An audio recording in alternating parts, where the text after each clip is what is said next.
Tutte le spiagge del Veneto, da Bibione fino a Rosolina, hanno condiviso un unico approccio composto da 18 punti programmatici. Regione Veneto, amministrazioni sanitarie e associazioni di categoria insieme per definire un protocollo che disciplinerà l'accesso alle spiagge per questa estate.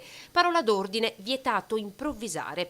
Per assicurare il rispetto delle norme di sicurezza è necessario che ogni cosa venga definita e che l'utente sappia esattamente cosa deve fare e che cosa aspettarsi.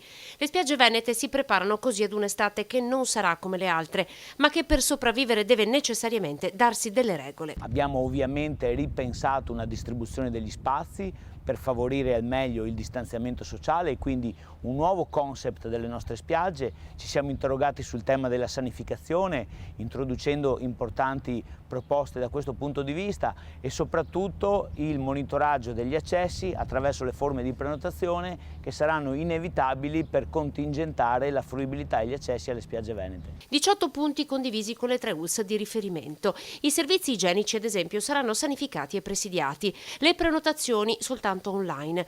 Non saranno consentite attività ambulanti, dalla vendita di costumi a quella dei gelati, i famosi carretti che eravamo abituati a vedere in spiaggia. Tra i punti previsto anche il divieto di stazionamento delle persone, quindi di posizionamento di panche, sedie e tavoli. Noi stiamo lavorando anche a livello nazionale nei rapporti con i colleghi delle altre regioni per avere la più ampia condivisione possibile su questi temi e su questo approccio.